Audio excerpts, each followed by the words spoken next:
Dragi gledalci, spoštovane gledalke, lep, prisrčen in hvaležen pozdrav in dobrodošli v oddaji Čajanka za dušo in seveda dobrodošli v družbi naše gostje Aleksandre Winkler-Drole. Mi dve sva že stalnica v tej oddaji, ne? Tale zofa nama je že čist domača. Namreč sva že oddelali in danes oddeljujemo 13. oddajo Aleksandra. To je karmično število 13. Res. In ja, veselim se najinega pogovora. Danes bo zanimiva tema in sicer rane na duši in kako jih odpravimo oziroma kako jih zacelimo. Tukaj bova v nadaljevanju še marsikaj povedali, tudi kako boš ti lahko našim gledalcem in gledalkom pomagala na tej točki. Sicer pa, ja, mnogokrat slišimo, lahko tudi na dnevnem redu, kaj pa tebi leži na duši. Slišimo tudi vsak trenutek lahko kakšno pesem o kakšni rani na duši. Skratka, danes pa bova našim gledalkam in gledalcem predstavili, kar je o čem ne vidno in kar resnično leži globoko na duši. S tem bova predebatirali za našo karmično diagnostičarko in pa učiteljico akaških zapisov. In ja, govorili bova o napakah in pa seveda nevšečnostih, ki jih kot duša nosimo iz življenja v življenje. Kajti po karmični diagnostiki je naša duša večna in tako, kar se duša nauči, potem to nese v nadaljne življenje. Je tako, Aleksandra? Lepo si to povedala, boš ne mogla. No, in pred oddajo si mi zaupala, da so tiste najhujše dušne rane dušna izguba. Se pravi, da nam manjka en del duše. Manjka en del duše. Kaj je to dušna izguba? Neverjetno. Se pravi, tako kot telesna izguba, da je pač potrebno amputirati del telesa, se lahko človek na eteričnem nivoju tudi amputira del duše. To se zgodi, običajno je to efekt iz prejšnjih življenj. Človek se že rodil to življenje z dušno izgubo. Tukaj merimo v procentih, ker ni vseeno, tako ko bi rekli, če je telesni invalid 1%, recimo, da mi je manjkal en mezinček, ali pa 30%, če je pa večji del izgube duše, pa duša ne more obstajati, se pravi v fizičnem telesu. Problem je v tem, da smo mi tle, živimo lepo življenje, smo vsi siti, lepo oblečeni, imamo neke službe, ljudi, ki nas imajo radi. Bi rekli, da živimo dokaj lepo življenje, imamo svoje čustvene in finančne vzpone in padce, ampak to ne povzroči dušne izgube. Se pravi, če koga zapusti partner in si rečeš, jaz imam zlomljeno srce, to nisi izgubil duše, je pa rana na duši. Čustvena rana. Čustvena rana, ki se pač zaceli, poznamo en kup enih stvari, kako zaceliti rane, recimo tudi šamansko čiščenje, pomagajo kadilne smole, pomaga tudi bumerang, da se vrne tistemu, kar nam je povzročil, dobesedno simbol pa obred s tem. Pomagajo kristali, minerali, čaj za dušo po ajurvedskih načelih, sestavine so pomembne, razmerja. Ampak, ko govorimo o dušni izgubi, je to, kar še ljudje ne poznajo. Jaz pač kot mojster ezoterike sem preprosto nehala, začela sem s kristali, z raznimi polaganji rok, ampak to je vse premalo. To je vse prešibko, to ni efekta. To je tako, kot da bi enemu, ki je res hudo bolan, vneto grlo, vročina 40, kuhal čaj. Ne bo šlo. Ko govorimo o dušni izgubi, je to zaradi ekstremne travmatične izkušnje, ki jih je duša, govorim mogoče življenja nazaj, srednji vek, vemo, da tam je bilo samo sabljanje, pa zato, kdo bo poročil eno žensko, se je mogel moški sabljati, recimo, vojne. Zaradi ekstremnih travmatičnih izkušenj duša, ki jih je preživela, si je del duše sama na eterični ravni, govorim, amputirala. To pomeni zdaj ekstremne traumatične izkušnje, to so običajno iz prejšnjega življenja, lahko pa tudi v tem življenju. To je lahko, traumatična izkušnja je lahko splav, se pravi za dušo, ki se utelesi in že živi mesec, dva, tri v nekem telesu, je to načrtni splav, blažje, da sama odide, travmatična izkušnja. In ko se ženska spet želi zanositi, se rodi ta duša, ampak je vsa zatravmirana. Potem so posilstva, ko recimo običajno moški posiljujejo ženske, ampak ni izključeno, da tudi ženske svojo energijo ne posiljujejo moške, manipulirajo, zavajajo in tako naprej. Se pravi, tudi to. Tudi ženske se poslužujejo nekih, ker posilstvo je vsako vsiljevanje tuje volje nekomu, neko posilstvo. Potem, če je bila duša v trenutku, ko je doživela neko hudo traumatično izkušnjo, opazovalec dveh, recimo mama, ki je opazovala, da so jo otroka ugrabili, odpeljali ali pa pretepli, ustrelili, ubili. Se pravi, ekstremne traumatične izkušnje povzročijo v veliki večini primerov, da se človek rodi z delom duše, ki manjka, manjkajoči del duše, in to mu povzroči, da je nepopoln. Življenja na noben način ne more doživljati kot popolno, ker se kot duša ne manifestira vse svoji popolnosti, da bi privabljal obilje na vseh področjih, obilje zdravih odnosov, obilje denarja, obilje dobre sreče. Spolnih odnosov, vse.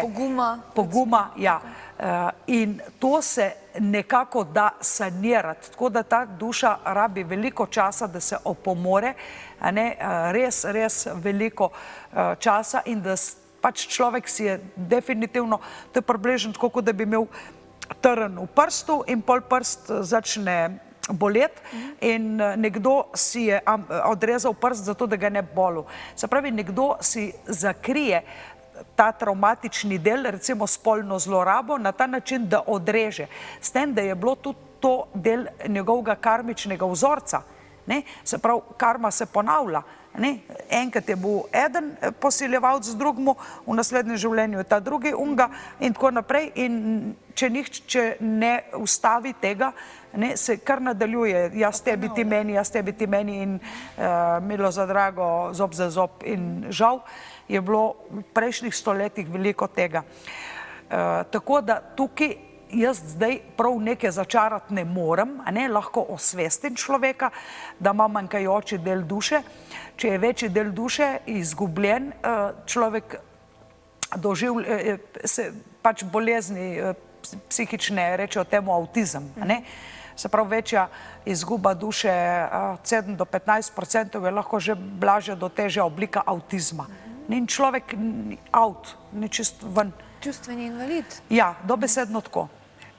Tako da, če pa zelo velika izguba duše, pač je večji invalid in ni sposoben funkcionirati v tem emocionalnem in mentalnem svetu, v fizičnem telesu. Aleksandra, kakšno vlogo pa ima pri tem neupravičena oziroma negativna karma? Ja, dobro je to vedeti, da vrste karme je več. Imamo dobro karmo, slabo karmo, še veliko tega je okrog tega, ampak neupravičena karma je, da človek trpi za stvari, ki jih je naredil in se trudi celo življenje popraviti to napako. Jaz sem tlele najdla en zelo lep slovenski primer, Ivan Cankar, Skodelica kave. Jaz si zamišljam, da je ta človek trpel, ker je zavrnil skodelico kave, da je to toliko zelo trpel, ne vem, mogoče do konca življenja, da si ni oprostil te napake in človek v tem primeru ali pa zanikal mamo, ki je rekel, ni to moja mama, in to mu je toliko bolelo in ležalo na duši. Se pravi, neupravičena karma je, da človek v bistvu sam sebe, joj, kaj sem naredil, zakaj sem mogel to narediti, in pol se počuti zelo, zelo krivga zaradi pač napake, ki jo je naredil, ali pa nečesa ni naredil, ki bi mogel misleč narediti. In ta neupravičena karma človeka toliko zelo matra, da se trudi popraviti neko napako, toliko zelo, recimo, da postane žrtev tega. Zdaj, mogoče se Ivan Cankar, naš največji slovenski pisatelj, trudil skrbeti za mamo, ker mu je bilo toliko žal, ki je naredil krivice. To se dogaja tudi v vsakdanjem življenju ljudem. Zelo trpijo, celo življenje trpijo zaradi nekih napak. Namesto da bi rekli, sem naredil, kar sem naredil, oprosti, sem falil, gremo dalje. Ne moreš pa celo življenje popravljati. Biti žrtev neke napake. Napake in trpeta. Tako da neupravičena karma ima tudi različni od teh energijskih statusov. Zelo na različne načine se izkaže. Recimo, lahko je agresija. Človek postane dobesedno agresiven in ni agresija v njegovi, bi se reklo, energijski genetiki. Imamo fizično genetiko, pa energijsko genetiko. Lahko postane agresiven, lahko abstinenčen,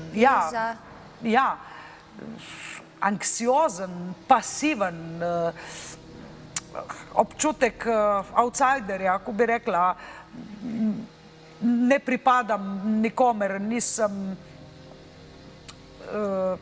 ne sodelujem, recimo, da se umikanje vase, zapiranje vase, zmedenost totalna, da ne ve, kje je, kaj bi, kaj je njegova naloga, kaj je njegova vloga v življenju, da recimo tudi napačna komunikacija. Človek mora imeti toliko urejene misli, ko si v gostilni, si v gostilni, ko si v službi, si v službi, ko si doma, si doma. Poznam veliko ljudi, ko doma svojim majčkenim otročičkom razlagajo stvari, ki se njih ne tičejo, ali pa v službo nosijo stvari, ki se tudi sodelavcev ne tičejo. To ni prav. Ne, to je zmedenost. In človek si ne more sam pomagati. To je energijski status neupravičene karme. Se odčita. Mi to odčitavamo in potem saniramo. Ampak zato rabim človeka, ki dela v skupini, posluša predavanja in potem si odčitava. In ko si odčita, dela razbistritvene prošnje oziroma saniramo ta njegov individualni problem. Potem je tukaj tudi napačno vodstvo. Ja, še velike tega, ja. Ljudje mislijo, da jih vodijo angeli, pa višji jaz, ko bi to bilo res, noben ne bi zalutal v slepo ulico, pa se zgubil v življenju, zgubil orientacijo. Ljudje mislijo, da ko bojo šli na tečaj angelske ali pa neke terapije, da bo kar to rešeno. Ampak to še zdaleč ni vse, ker tam so formule za vse enake. Jaz delam program, da vsak zna vse in odčita sebe. In jaz preverim, kaj je človek odčital sebi in rešuje samo svoje težave, ne vseh naenkrat. Se pravi, si učiteljica, mentorica in dejansko pomaga si pa človek sam, ne? Ja, sam. Jaz ga naučim, da si pomaga. Ja, da si pomaga sebi in da pomaga drugim. Tako da ta neupravičena karma je pri Slovencih zelo zakoreninjena in kar dosti ljudi se je tudi dušna izguba, recimo kar dosti pogost pojav, ampak teh ran na duši in teh bolečin je še veliko vrst. Vse te je treba po skupinah na grobo pogledati, potem podrobneje pogledati in vse skupaj pol v istem hipu sanirati. Imava pa tudi negativne eterične implante oziroma entitete in pa parazite na duši. Tudi ti ustvarjajo rane. Ja, to je tako grozen, recimo, to so eterične entitete. To so kot neki paraziti, ki te žrejo. Vsi smo že slišali, da en človek brez energije, brez volje, rad bi, ampak ne more. In je ko avtomobil, ki mu stalno pušča guma, napumpa in spet prazna. In ne more ta avtomobil iti, recimo normalno po avtocesti 120. Vsi ga prehitevajo, vsi napredujejo v življenju. On pa ne. Njemu se zdi, kot da je brez volje, brez energije. Zdaj tudi zato, da je kdo brez volje, brez energije, je več razlogov. Ni samo tale. Nekdo sploh počne napačne stvari z napačno osebo, razmišlja napačno. Mislim, v primeru entitet, a ne, to so negativne entitete, si je človek nekoč v eni preteklosti, in to je veliko ljudi, ki pride do mene, ker pač imajo neko tendenco, da se priklopijo neki duhovni skupnosti ali pa kaki so imeli izkušnjo s kako vojaško avtoriteto, so sprejeli določen program, ki je bil takrat zanimiv za tisto skupnost. Danes to ni več v redu za njih, ne? Takrat jim je neka skupinska mentaliteta, ustvarili so neko eterično entiteto, koristila. Recimo, da je bila ta entiteta recimo ubogaj na ukaz, ne? Vojaška, in človek lahko uboga na ukaz samo, da vidi, da je nekdo njegova avtoriteta. Dejansko te eterični implanti so tako hudi, kakor fizični implanti, ki škodijo človeku na fizični ravni. Nekateri imajo recimo že zob, nekatere sprejme telo, neki implant, ne vsadek, rečemo temu. Drugi pa imajo eterični implant, se pravi, ni umeten zob, umetne prsi, umetne ne vem kaj, kar bi telo odklanjalo, ampak je na eterični ravni nek vsadek, ki poganja način razmišljanja človeka, tako da človek vedno narobe razmišlja to, kar ni dobro za njega.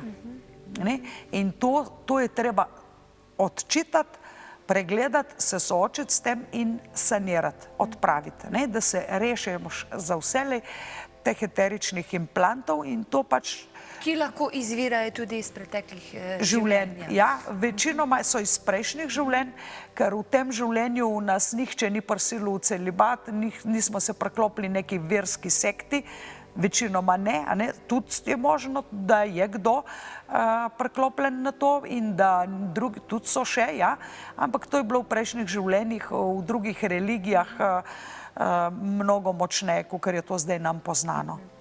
No in negativne in pozitivne duše pa lahko imajo tudi negativni namen. Negativni namen, ja. Veliko ljudi ima negativni namen. Zdaj problem je v tem, če je nekdo izpostavljen javnosti.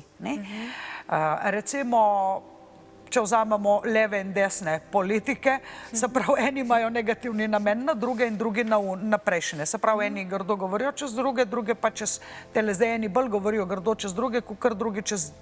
In imajo negativni namen, se pravi, da bi jih sklestil z položaja, da bi prišli v njegor. Ko futbal, ne? Vsi so nasprotniki. Zdaj to je dobro in slabo, a ne? V dostih stvareh je dobro in slabo. Tako kot noč pa dan, ne vem, če ne bi bilo noči, ne bi imeli dneva, če ne bi bilo dneva, ne bi počivali po noči. Tako da jaz to gledam tako vse skupaj nevtralno.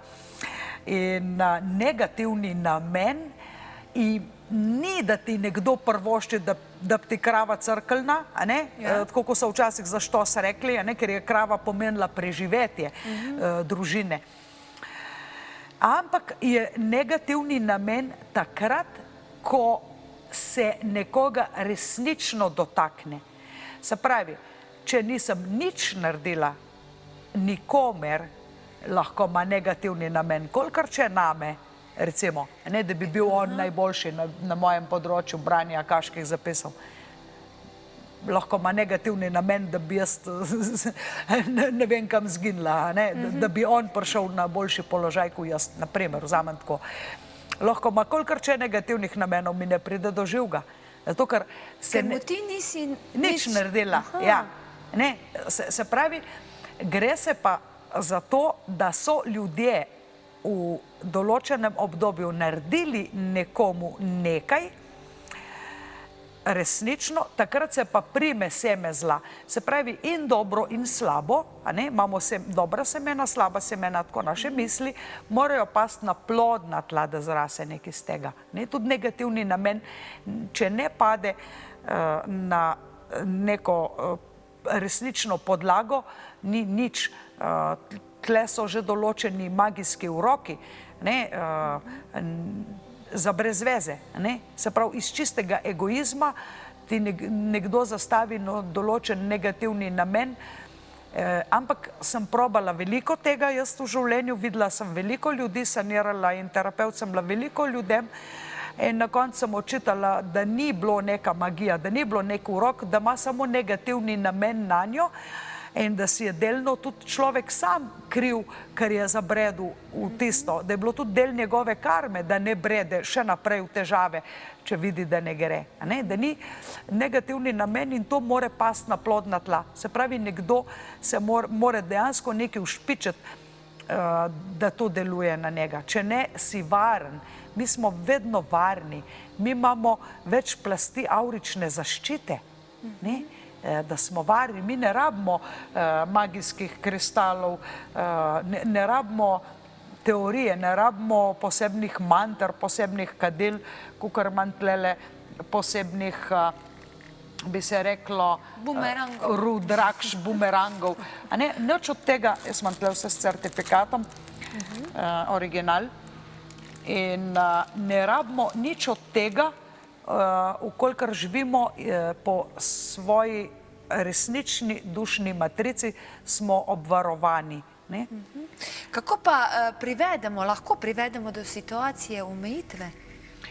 Ja, omejitve so tudi ena taka zelo pomembna stvar. Misliš, da ljudje smo mojstri v omejevanju drugmu. Se pravi, v času Atlantide, ki je bilo še čista Atlantida, ko še ni prišel temni element, ki je vcepil ego v program prebivalcev in jim v kompjuter v glavi en virus, da je vse skup zaštekal in pol je bil tudi propad te zlate dobe Atlantide. Se pravi, ljudje smo še vedno izvorno božanska bitja, ampak z en kup ene svinarije, ki smo jo več ali manj sprejeli ali pa nismo, ali pa očistili, razrešili. Tako je recimo negativni ne namen, kaj si že rekla tole. Omejitev. Recimo, mi poznamo vsi, še zdaj poznam ljudi, ki moški, ženski ni dovolil, da dela izpit za avto, da ima službo. Dejansko obstajajo tudi v današnjem dnem ženske. Zakaj nisi naredila izpita za avto, če je moj letnik? Zato, ker mi mož ni pustil. Zakaj ti mož ni pustil, da bi ti imela izpit za avto, a ni to prednost, da reče žena, pet v trgovino, prinesi z avtom, a ne pripelj. Ali pa da gre v službo, pa je to prinos družini. Ne, enemu ni bilo tako. On je ustvarjal omejitev na njo, zato ker je hotel imeti doma iz straha, da mu ne bi všla z drugim. Če ima avto, gre lahko tudi kam drugam.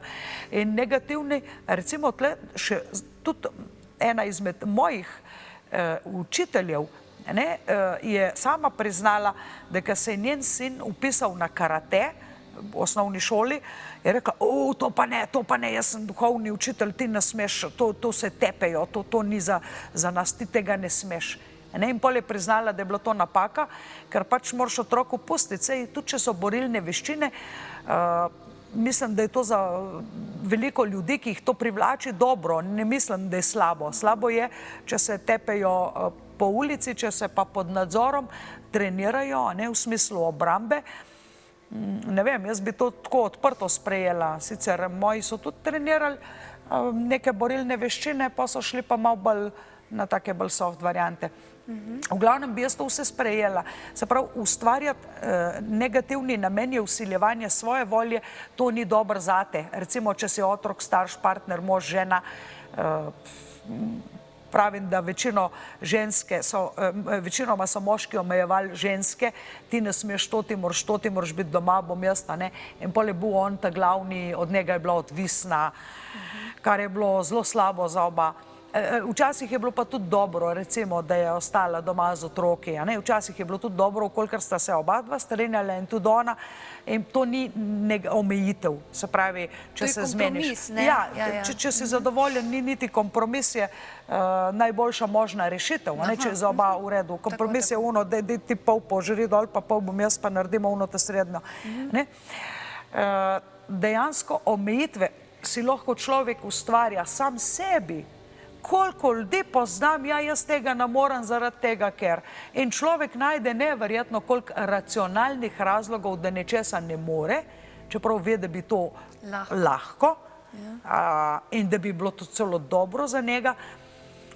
Ljudje smo mojstri, omejujemo sebe, omejujemo druge ali pa dovoljujemo, da nas drugi omejujejo.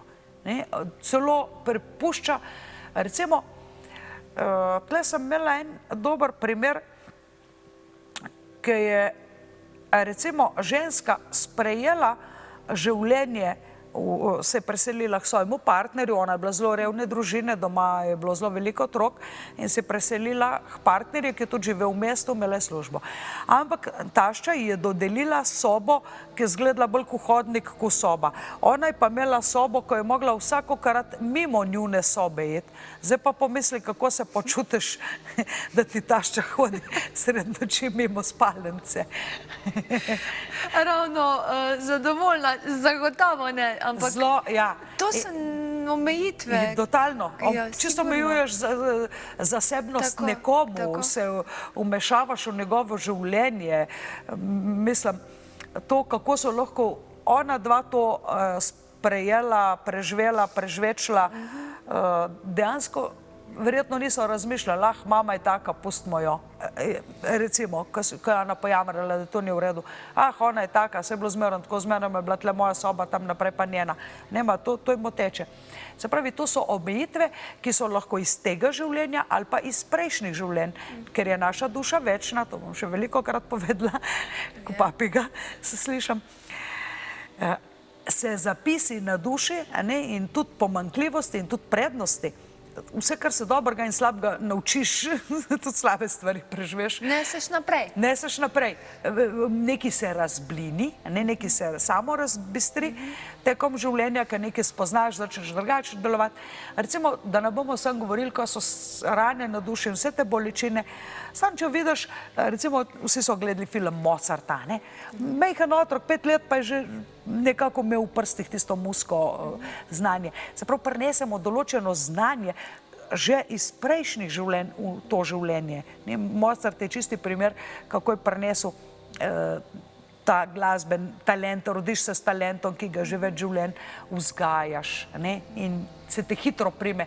Nekdo ti samo malo pokaže, lej, to gre tako in v trenutku se navadiš, drug se pa ne more navaditi, ker si že imel od nekje noter. Ko znaš plavati, pa konc dopusta na morju, zima, spet čakaš na poletje. Ko je spet priložnost za plava, že znam, se pravi, se zapomniš. Skratka, praviš, da so vse te rane lahko vzrok iz prejšnjih življenj in lahko omejujejo. Večinoma so iz prejšnjih življenj in večinoma trpimo tlele.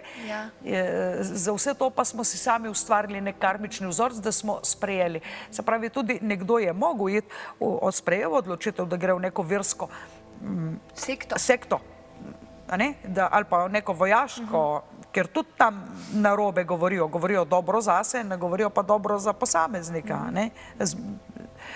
Je mogel to sprejeti, to odločitev, da je šel tja in to se ga še zdaj drži na nivoju duše in to ga zdaj omejuje, zdaj pa res ne rabi več. In če kdo tak gotovi, da ima nekaj je z mano ne štima, jaz sem za poštimati, jaz sem kot klavir, veš, vse v redu, lep klavir, fajn vse skup, ampak nekaj ne štima in ne veš, kaj štima, moraš poklicati mojstra, da te tole uglasi, ta inštrument, da te ga pregleda. No in ravno v tem času začenjaš spletni program Ključ do duše in pravzaprav komu je to namenjen? Kdo se ga lahko poslužuje? Ja, to je dobro vprašanje, to me res veliko ljudi vpraša, a sem ta prava za ta tečaj? Ta prvo moraš biti računalniško pismen, to je tečaj nadaljavo. Prav, če ne moraš oprati maila pa brati pošte, nimam kaj delati s tabo, tako da odpadejo vsi, ki nimajo računalnika. To pač je delo nadaljavo in zato je tudi toliko pocen, ker ne rabim najemati poslovni prostor, niti treba biti ob točno določenem trenutku tam, pa biti nek učenec, sedeti v klopi. Tudi če bojo virusi, je to varno, si doma. Je v skupini, imaš dostop 24 ur, 7 dni v tednu, ves čas traja ena programa.